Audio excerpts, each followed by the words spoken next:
होतं की तुमच्यावरती एक जीवघेणा हल्ला झाला होता, तो नक्की काय प्रकार होता?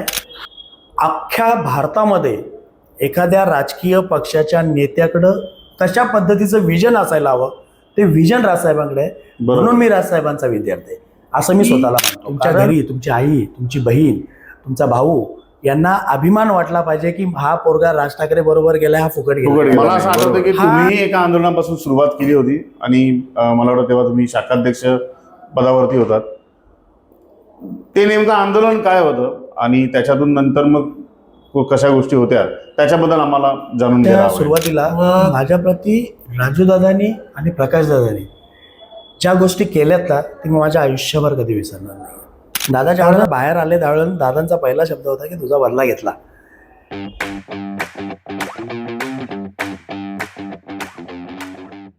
नमस्कार, मी प्रशांत प्रभाकर गावडे. मनसेची बातमी या चॅनलमध्ये आपल्या सर्वांचं स्वागत आहे. गोष्ट महाराष्ट्र सैनिकांची आणि त्यांच्या प्रवासाची या पॉडकास्टच्या माध्यमातून आम्ही महाराष्ट्र सैनिकांच्या ज्या संघर्षाची कथा आहे ती आपल्यासमोर आणत असतो. आज साधारणतः 2 भाग झाल्याच्यानंतर तिसरा भाग येण्यासाठी आम्हाला काही काळ जावा लागला, कारण मध्यंतरी गणपती आणि त्याच्यानंतर नवरात्रीचे सण होते. महाराष्ट्र सैनिक म्हटला की तो आपल्या या सर्व कामकाजांमध्ये, या कार्यक्रमांमध्ये हा नेहमीच बिझी असतो.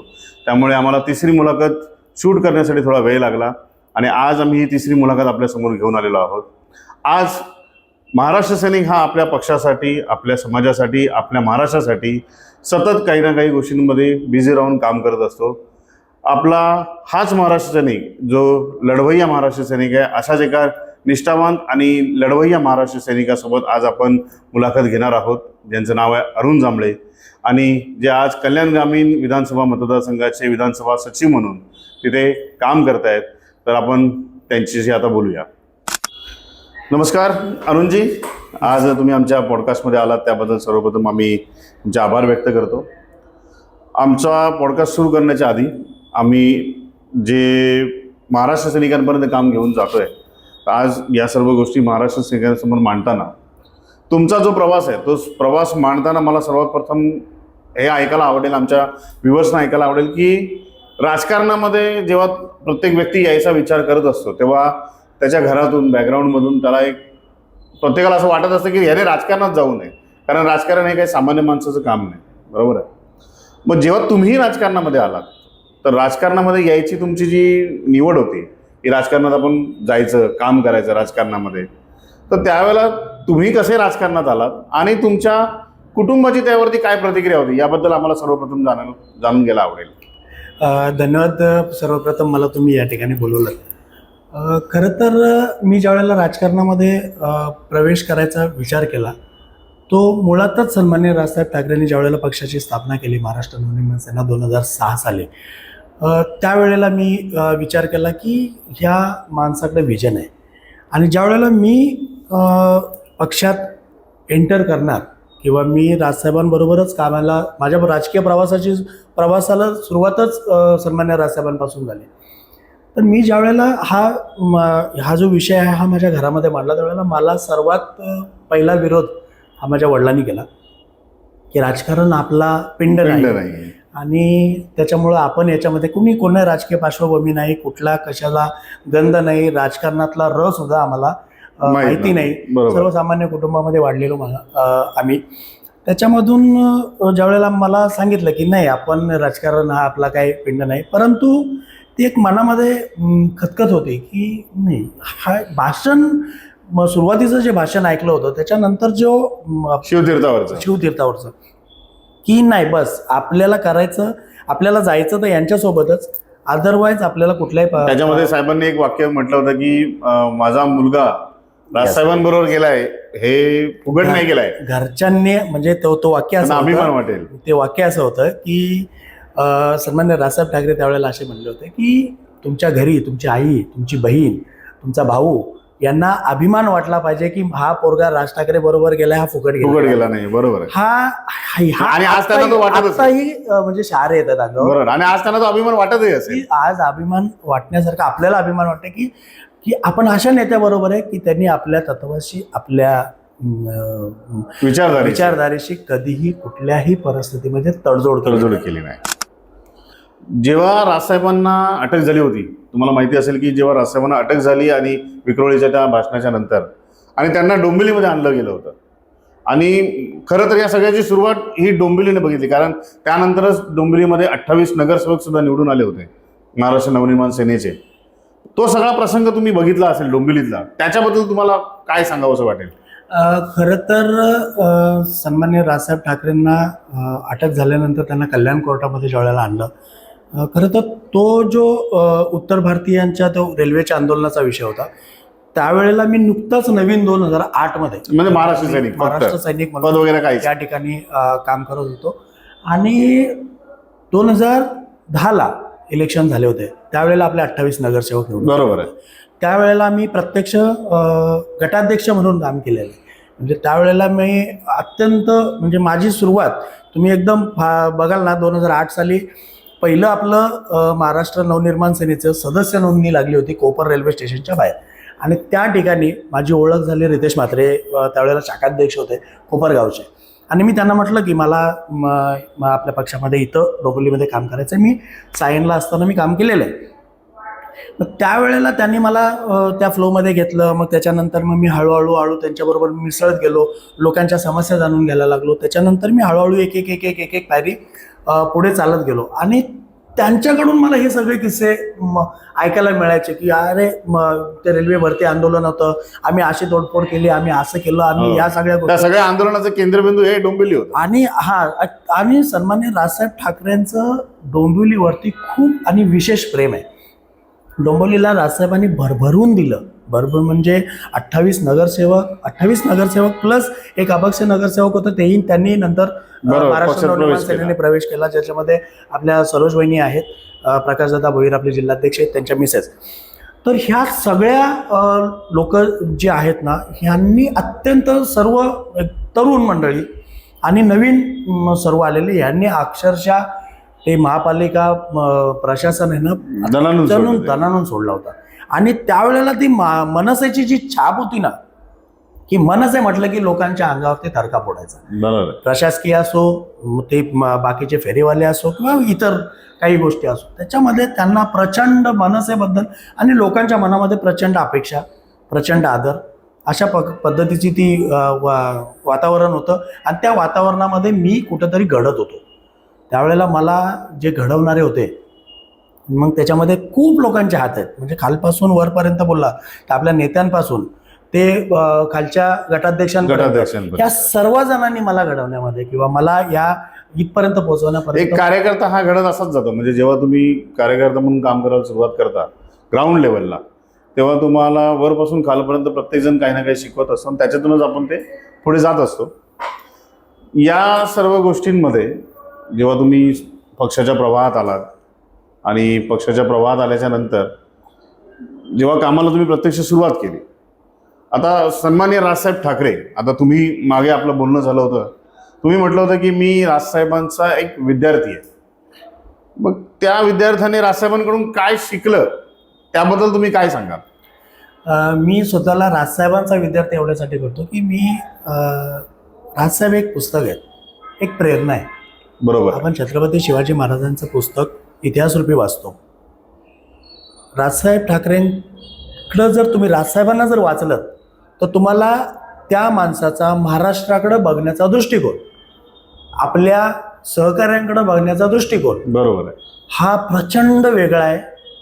अख्ख्या भारतामध्ये एखाद्या राजकीय पक्षाच्या नेत्याकडं कशा पद्धतीचं विजन असायला हवं, ते विजन राजसाहेबांकडे आहे. म्हणून मी राजसाहेबांचा विद्यार्थी आहे असं मी स्वतःला मानतो. कारण त्या माणसाकडून जेवढं शिकाल प्रचंड, आणि नवीन काहीतरी आहे, तेवढं प्रत्येक वेळेला काहीतरी नवीन आहे, प्रत्येक वेळेला नवीन आहे, नाविन्यपूर्ण आहे, आणि लोकांना भावणार आहे. लोकांना समजत नाहीये, हे दुर्दैव आहे. नाही, समजतंय असं जरी आपण एका अर्थाने बघितलं, कारण राजसाहेबांची भाषणं ऐकण्यासाठी किंवा त्यांचे जे विचार आहेत ते ऐकण्यासाठी लोक ऐकतात. मला असं वाटतं की जे पोचल्याच्या नंतर त्याच्यातून बोध घेऊन करायला पाहिजे, ते बहुतेक करायला ते धजावत नाही. त्याच्यामुळे हा एक विषय असू शकतो. आंदोलनं आणि महाराष्ट्र सैनिक हे दोघं एकमेकाला पूरक आहेत. प्रत्येक महाराष्ट्र सैनिकाने त्याच्या कारकिर्दीमध्ये कुठल्या ना कुठल्या आंदोलनामध्ये भाग घेतलाय आणि त्याची सुरुवात आंदोलनापासूनच झालेली आहे कामाची. मला असं आठवतं की तुम्हीही एका आंदोलनापासून सुरुवात केली होती आणि मला वाटतं तेव्हा तुम्ही शाखाध्यक्ष पदावरती होतात. ते नेमकं आंदोलन काय होतं आणि त्याच्यातून नंतर मग कशा गोष्टी होत्या त्याच्याबद्दल आम्हाला जाणून घ्यायला आवडेल. खरं तर मला पहिलं शाखाध्यक्षपद हे 2014 साली मिळालं. त्यावेळेला सन्मान्य राजूदादा पाटील हे जिल्हाध्यक्ष होते आणि जिल्हाध्यक्ष असताना जिल्हा परिषद सदस्यही होते. जिल्हा परिषद सदस्य होते, जिल्हाध्यक्ष होते. त्याच्यानंतर त्यांनी मला सांगितलं की एक प्रभारी म्हणून तो कोपर रोड या विभागाचं शाखाध्यक्षपद म्हणून काम चालू कर. काम चालू केल्यानंतर आपण सुरुवातीला माझ्याकडे मी जनरली रेल्वेने प्रवास करणारा सर्वसामान्य माणसाप्रमाणे. तर मी त्यावेळेला मला ज्या रेल्वेमधून लोकांनी सांगितलं की दिवा वसईच्या रेल्वेच्या संदर्भात खूप अशा समस्या आहेत की ज्या तुम्ही घेऊ शकता. खरं तर हा माझ्या कार्यकक्षेचा विषय नव्हता, बरोबर आहे, पण लोकांची भावना अशी होती की हा विषय मनसेने घ्यावा, हाताळला पाहिजे. नंतर मग आपण तो विषय कसा हाताळायचा, तर मग माझ्याकडे जे 7-8 कार्यकर्ते होते, आम्ही 7-8 जणच मिळून ते कोपर रोडला काम करत होतो. मग आम्ही सगळ्यांना ठरवलं की आपण पहिलं लोकांचा कल काय आहे हे जाणून घेण्याकरता आपण एक स्वाक्षरी अभियान करूया. मग स्वाक्षरी अभियान राबवण्याकरता आपण कोपर रोड रेल्वे स्टेशनला एक जनजागृती केली की आम्ही रेल्वे आणि दिवा वसई रेल्वे आहे याच्यामध्ये आपण काही मागण्या ठेवल्या होत्या, ज्याच्यामध्ये त्यांच्या फेऱ्या वाढल्या पाहिजेत. त्याच्यामध्ये कोकणला जाणारी ज्या रेल्वे आहेत त्याला थांबा तिथे मिळायला पाहिजे, कारण तो कनेक्ट आहे मध्य रेल्वेला जो कनेक्ट आहे तो कनेक्ट तोही तुम्हाला तिथून मिळू शकतो. अशा काही सुविधा आहेत त्या म्हणजे कोपर रेल्वे स्थानकाच्या याच्या संदर्भातल्या काही गोष्टी आहेत, ह्या घेऊन आम्ही लोकांमध्ये गेलो. त्या लोकांमध्ये आम्ही त्या गोष्टी मांडल्या. आम्हाला एवढं माहिती नव्हतं, माझा पहिलाच कार्यक्रम होता, मला माहिती पण नव्हतं किती लोक येतील काय येतील. मी 1500 लोकांचा धरून चाललो होतो, एवढे लोक येऊन सह्या करतील तरी आपण तो पत्रेवर करू. तब्बल 4500 लोकांनी सह्या केल्या. माझ्याकडं त्याचे आजही CD उपलब्ध आहेत, CD आहेत, ते सर्व त्या सह्या केलेल्याचे पेपर्स. कारण मी ती CD आहे ना ती प्रधानमंत्री कार्यालयामध्ये राज्यपाल आणि रेल्वे मंत्रालय या सर्व ठिकाणी ते पोस्टाने पाठवलेले आहेत. त्याच्यामुळं मला राज्यपालांचा रिप्लायही आला होता की संबंधित विभागाला अशा पद्धतीच्या सूचना दिलेल्या आहेत. ह्या सर्व गोष्टी आहेत ना, ह्या गोष्टी माझ्यासाठी त्यावेळेला प्रचंड अशा म्हणजे लोकांच्या आशा वाढवणाऱ्या आणि माझ्यासाठी स्वप्नवत होतं की खूप अशा आनंद देऊन गेल्या. पण त्याच दिवशी या सर्व प्रकारामध्ये आम्ही ऐकलं होतं की तुमच्यावरती एक जीवघेणा हल्ला झाला होता. तो नक्की काय प्रकार होता? त्याचा किस्सा म्हणजे कसं आहे की तो अभूतपूर्व जी गर्दी होती, अभूतपूर्व लोकांनी त्या कार्यक्रमाला लावलेली हजेरी, 4500 लोकांनी सह्या करणं, ते कदाचित तिथल्या राजकीय लोकांना असतात म्हणजे जे काही ज्यांना आधी वाटत असतं की हे पुढं काय करणार आहेत त्यांना रुचलं नसावं. त्याच्यामुळं माझ्यावरती त्याच दिवशी संध्याकाळी घरी जात असताना मी सगळं जमा केलं आणि मी घरी जात होतो. घरी जात असताना माझ्या त्या मैदानामध्ये तो माझ्यावरती हल्ला झाला. लागलं वगैरे होतं जास्त माझ्यावरती? माझ्या पायाला मार होता, माझ्या डोक्याला मार होता, माझ्या हातावरती मार होता. ते मला पहिलं असं वाटलं होतं की ते याद्या हुसकवायला आलेत आणि ते जे सगळं, पण नंतर त्यांचा मोटिव्ह कळाल्यानंतर मी थोडंसं सावरलं स्वतःला आणि मी ते घेऊन पळालो. नंतर मग माझे मित्र वगैरे आणि त्या सगळ्या गोष्टी आल्या. मग मला त्यावेळेला आठवतं पक्षाने माझ्या प्रती, पक्षाने म्हणण्यापेक्षा सुरुवातीला की माझ्या प्रती राजूदादांनी आणि प्रकाशदादांनी ज्या गोष्टी केल्यात ना ती मी माझ्या आयुष्यभर कधी विसरणार नाही. कारण त्याच्यामागचं कारण हे तसं होतं की त्यावेळेला मला आठवतं की दादा मला वाटतं आउट ऑफ होते, भारताच्या बाहेर होते आणि मला रोज सकाळी आणि संध्याकाळी फोन करायचा, दादांचा फोन असायचा.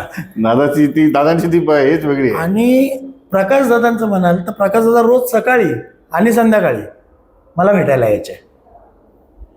माझ्या घरामध्ये असं प्रचंड टेन्शनचं वातावरण होतं. मग ते पुन्हा मी 6 वर्ष कारण अशी एखादी घटना झाल्याच्यानंतर आधीच घरच्यांचा विरोध असतो राजकारणात जायला, आणि त्याच्यानंतर मग त्यांचं तर म्हणजे हे निघून जातं, ते साहजिकच आहे. मला ते आठवलं की मला पप्पांनी सांगितलं होतं की तू राजकारण हा आपला काही पिंड नाही आहे आणि आपण तिथं जायचं नाही. बरोबर. पण तो हल्ला माझ्यासाठी एक नवीन दिशा देऊन गेला, पक्षामध्ये ओळख निर्माण करून गेला, आणि आपण चुकीच्या मार्गावर नाहीये, आणि आपण योग्य मार्गावर आहे. आपण योग्यच मार्गावर हेही आहोत, समजलं हे तुम्हाला. मला शिकवून गेला. बरोबर आहे. एकंदरीत आपला डोंबिवली आणि कल्याण ग्रामीणचा हा आपला पट्टा आहे. याच्यामध्ये कार्यकर्त्यांना 2 असे नेतृत्व आहेत आपल्याकडे ज्यांच्याकडून खूप काही शिकायला मिळतं. सन्माननीय आपले प्रकाशदादा भोईर जिल्हाध्यक्ष आणि आपले राजूदादा पाटील. राजूदादा पाटील यांच्याबद्दल तर आपल्या सर्वांना माहिती आहे की एकदम रॉयल माणूस आहे. यांच्याकडून सर्व या गोष्टी शिकत असताना आपण एक निवडणूक जी पाहिली, जी आपल्या सर्वांच्या जिव्हाळ्याची होती, आणि ती होती 2019ची निवडणूक, ज्याच्यामध्ये राजूदादा आमदार म्हणून निवडून आले. या सर्व निवडणुकीकडे तुम्ही म्हणजे कसं पाहत होतात? म्हणजे तुमचं काम त्यावेळेला कसं चाललं होतं?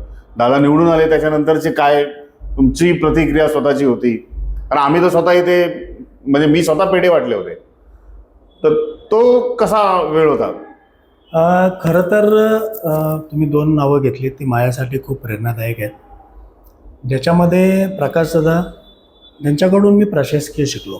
आम्हाला दिव्यामध्ये BLA हा जो विषय हा प्रकाशदादांनी आम्हाला तेव्हा शिकवला. मी प्रशासकीय म्हणजे मला पत्रव्यवहार कसा करायचा, कोणाला करायचा, कशा पद्धतीनं करायचा, हे मला शिकवलं त्यांनी. म्हणजे बोलतात ना, राजकारणामध्ये तुम्हाला सगळ्यांकडून सगळं शिकता येतं, बरोबर. फक्त तुमची शिकण्याची इच्छा पाहिजे. म्हणजे तुम्ही राजकारणाचे विद्यार्थी असले पाहिजे जर तुम्हाला राजकारणात काम करायचं असेल तर. त्याच्यानंतर मला दादांचा शब्द आठवतो 2019ला. मी खरं तर दादांच्या निवडणुकीमध्ये प्रत्यक्ष सहभागी नव्हतो त्यावेळेला 2019ला. याचं कारण असं की डोंबिवली विधानसभा पण आपण लढवत होतो, आणि त्यावेळेला माझ्याकडं डोंबिवली विधानसभेचं शहर सचिव, डोंबिवलीतलं शहर सचिव पद होतं. त्याच्यामुळं मला तिथलं जे उमेदवार होते त्या उमेदवाराचं काम करायचा पक्षादेश होता. माझी खूप इच्छा होती की दादांबरोबर म्हणजे दादांचं काम करण्याची, परंतु त्यावेळेला ती नाही जमली. त्यावेळेला मला इकडे काम करायचं असल्यामुळं. पण दादा ज्यावेळेला निवडून बाहेर आले त्यावेळेला, कारण मोजणी एकाच ठिकाणी होती ती मोजणी सवळाराम क्रीडा संकुलला दादांची होती आणि सावित्रीबाई फुलेला डोंबिवली विधानसभा होती. दादा ज्यावेळेला बाहेर आले त्यावेळेला दादांचा पहिला शब्द होता की तुझा बदला घेतला. हे माझ्यासाठी ना इतकं म्हणजे सुखदायक होतं ना की तुम्ही बिलीव्ह नाही करणार. बरोबर. की माझ्या पाठीमागचा सगळा घटनाक्रम लक्षात घेता तो जो शब्द आहे ना, तो शब्द इथं होता डोळ्यामध्ये. आणि कार्यकर्त्यासाठी अजून काय पाहिजे? अजून एका कार्यकर्त्यासाठी तुम्ही ज्या काही गोष्टी आहेत ना, त्या गोष्टी खूप वेचायच्या असतात. बरोबर. आणि आपल्या नेत्यानं आपल्याला काय गिफ्ट दिलं, आपल्यासाठी ते लक्षात ठेवलं, हे सगळ्यात महत्वाची गोष्ट आहे. हे खूप महत्वाचं, हे खूप सगळ्यात महत्वाची गोष्ट असते की ती लक्षात ठेवली. या म्हणजे आपला नेता आपल्याबद्दल तेवढा विचार करतो, हे खूप होतं आपल्यासाठी. खूप मोठी भयंकर होतं, माझ्यासाठी खूप भयंकर होतं. 2019ला दादा निवडून आले, आणि त्याच्यानंतर मला वाटतं मार्च 2020मध्ये कोरोनासारखा हा महामारीचा प्रसंग आला, आणि म्हणजे खूप गोष्टी त्याच्यामध्ये बदलल्या गेल्या. या सर्व काळामध्ये प्रत्येक महाराष्ट्र सैनिक आपापल्या परीने आपापल्या विभागांमध्ये काम करत होता.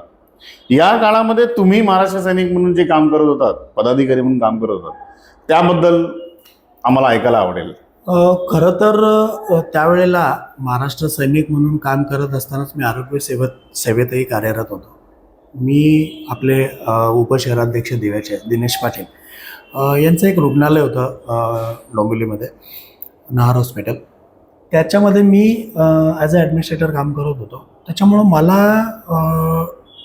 त्या कामाचा म्हणजे तिथं आम्हाला काम जे करायचं आहे त्या प्रत्यक्ष उतरून काम करायचं होतं. पण त्यावेळेला पण मला आठवतं आहे की सन्मान्य आपले नेते जे आहेत राजूदादा पाटील, यांनी ना मला फोन केला, अरुण सर्व लॉकडाऊन तर लागलेलं आहे, तुम्ही बाहेर फिरू शकता, बाहेर पोलीस आहेत, सफाई कर्मचारी आहेत, अग्निशमन दलाचे अधिकारी आहेत, तर तुम्ही याच्यासाठी काय करता येत असेल, त्यांच्या आरोग्याची काळजी घेता येत असेल तर त्याच्यासाठी आपण प्रयत्न करायला हवेत. आम्ही तो आदेश म्हणूनच घेतला आणि आम्ही तेव्हापासून म्हणजे 2019ला लागला, त्याच्यानंतर 2020 लगेच 2020 मध्ये मार्च आपल्याकडे 2020 2020 मधून चालू झाला. मग तेव्हापासून मार्चपासून आपण जी सुरुवात केली बाहेर, मला आठवतं आहे की आम्ही सर्व पोलीस स्टेशन, सर्व चेकपोस्ट, सर्व अग्निशमन दल, त्याच्यानंतर एमर्जन्सी सेक्टरमध्ये काम करणारे सर्व कर्मचारी, शासकीय कर्मचारी, आम्ही त्यांची वैद्यकीय तपासणी त्यांच्या आस्थापनेमध्ये जाऊन करत होतो. हे सर्व करत असताना खूप चांगले वाईट अनुभव बरोबर आहे, आले. त्यावेळेला होतेच. हे सर्व झाल्यानंतर आम्ही प्रत्यक्ष जसे आदेश आले की सर्व हॉस्पिटलला कोविडमध्ये कन्वर्ट करून कोविडचे रुग्ण घेण्याकरता तुम्हाला बंधनकारक करण्यात आलं. बरोबर. आम्ही जूनमध्ये कोविडचे पेशंट घ्यायला चालू केले. 12 जूनला मला वाटतं ते हॉस्पिटल कोविडमध्ये घेतलं आणि आपण कोविडमध्ये चालू केलं. त्याच्या अगोदर तर राजूदादांनी स्वतःचं हॉस्पिटल दिलं होतं, कोविडला बरोबर. दिलंच होतं. तर आपण त्यावेळेला काम करत असताना एकमेव असं मला वाटतं हॉस्पिटल आहे की जे शासकीय दरानुसार 100% चालवत होतो. आपण 100% शासकीय दरानुसार कुठल्याही नियमाचं न उल्लंघन करता आपण त्याच्यामध्ये मदत केली. दिनेश पाटील थोडेसे दानशूर व्यक्तिमत्व असल्यामुळं बऱ्याच लोकांचे मोफत उपचारही केले. बरोबर. दादांनी त्याच्यामध्ये बऱ्याच लोकांना सहकार्य केले. दादांनी बऱ्याच लोकांची बिलं पण भरली. पण हे बऱ्याच लोकांना माहिती नाही आहे. मी हे सांगतोय म्हणजे हे सांगण्यासारखं नाही, कदाचित दादांना ते आवडणारही नाही, पण त्याही वस्तुस्थिती आहे बरोबर. ते नाकारून चालणार नाही आहे. विनोद दादा आहेत, विनोद दादांनी बऱ्याच लोकांची बिलं भरलेली आहेत, माझ्या समोर भरलेले आहेत. मला माहिती आहे की तिकडे पैसे पाठवलेत, माझ्याकडे पाठवलेत त्यांना. तर ह्या सर्व ज्या गोष्टी आहेत ना, हा अनुभव आहे ना, हा अनुभव खूप विलक्षण होता. जनसेवा करण्याची संधी तर मिळालीच होती, पण जे लोक जात होते त्यांच्याबद्दल खूप वाईट वाटत होतं. बरोबर आहे. बरेच लोक तर कोविडला नावाने घाबरूनच दगावले. तर त्या काही गोष्टी होत्या त्याच्यामध्ये प्रत्यक्ष काम करताना. मग माझे डॉक्टर, सिस्टर, सगळा स्टाफ, बाकीचा स्टाफ, ह्या सगळ्या लोकांची अथक प्रयत्न, अथक परिश्रम. आपल्या हॉस्पिटलमध्ये आपण मॅक्झिमम आपला मॉर्टॅलिटी रेट हा कमीत कमी कसा राहील याच्याकडे आपला कल होता आणि त्या सगळ्या गोष्टी आपण सातत्याने राखल्या.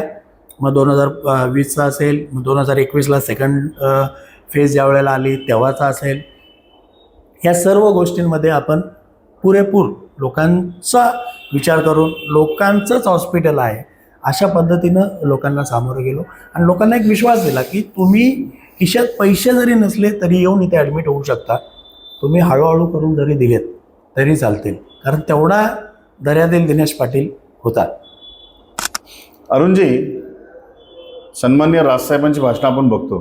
तुम्ही स्वतः विद्यार्थी म्हणून हे विचार करता की मी राजसाहेबांचा विद्यार्थी आहे, तर राजसाहेबांच्या विचारातली अशी कुठली गोष्ट आहे की जी वाटतं तुम्हाला की ही आपल्याला सर्वात जास्त वेगळी आहे, ही काहीतरी वेगळी प्रेरणा देते? खरं बघायला गेलं ना तर तुम्ही बघा की अख्ख्या भारताच्या राजकीय पटलावरती एक विकासाच्या दृष्टिकोनातून त्या विकासाला सौंदर्याची जोड असावी अशा पद्धतीचा जर कोण व्हिजन ठेवून काम करत असेल तर ते सन्माननीय राजसाहेब ठाकरे. ही गोष्ट मला खूप आवडते.